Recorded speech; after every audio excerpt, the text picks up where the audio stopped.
Homemade tocino na malambot, masarap, at higit sa lahat ay walang preservative. Subukan nyo to at tsak na magustuhan nyo. Bumili ako ng 700 grams na kasim. Ito nga lang hindi masyadong maganda yung part na nakuha ko. Yung halos putol-putol siya, kaya maliliit na slice lang yung magagawa ko dito. Okay, ikat lang natin ito sa maninipis na piraso para madaling maluto pagka ipinirito ko. Hindi ko na kasi ito pakukuluan sa tubig pagka ipinirito ko, kaya maninipis lang para madaling maluto at saka hindi masusunog. Ayan, ganito lang kaninipis yan. Okay, pagsamasamahin na natin yung pork, half cup brown sugar, half teaspoon baking soda, 3 tablespoon oyster sauce, 2 teaspoon pink salt or iodized salt, at saka 2 teaspoon garlic powder, 290 ml Sprite. Ito yung maliit na bote ng Sprite, tsaka yung red food color. Mag-a-add din ako ng ground black pepper, at saka ko lang hahaluin ng mga 20 minutes. Sa ngayon, kung nakikita nyo ay matubig pa yan, pero mamaya habang hinahalo nyo yan, unti-unti nang lalapot yan at saka makikita nyo na gumaganda na yung texture niya.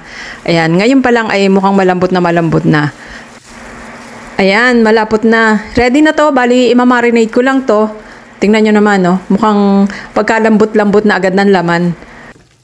Isasalin ko to dito sa lunch box, tapos ilalagay ko to sa ref, and then hayaan kong mamarinate overnight. Pero mas matagal pa ron ay mas lalo yan sasarap at mas lalong lalambot. Bali sa chiller ko to ilalagay para kahit abutin ng ilang araw ay hindi yan masisira. Ayan, na-marinate na yan overnight. Magpiprito lang ako ng ilang piraso para ipakita sa inyo kung gaano kaganda at kung gaano kalambot. Yan, kung nakikita nyo, oh, halos kapareho na yung texture sa mga nabibili nating tocino sa supermarket at saka sa palengke. Pwede rin kayong gumawa ng marami nito para maibenta nyo at gawing negosyo. Okay, magpiprito lang ako ng konti at ipapakita ko sa inyo. Ipiprito ko lang to sa mahinang apoy. Madali kasing masunog yan dahil meron niyang asukal. Ayan, luto na yung kabila. Bibilingin ko naman ngayon para maluto naman itong kabilang side. Mabilis lang namang maluto dahil nga manipis lang. Ang sarap nito sa almusal, lalo kung tosilog. Mainam din ito yung pambaon ni Mr. o kaya ay ni Mrs. or kaya ay ng mga kids. Mas safe itong baunin kasi nga hindi naman ito panisin. Ang sarap nitong isawsaw sa suka na may bawang tapos mayroong sili o kaya ay kamatis. Panalo.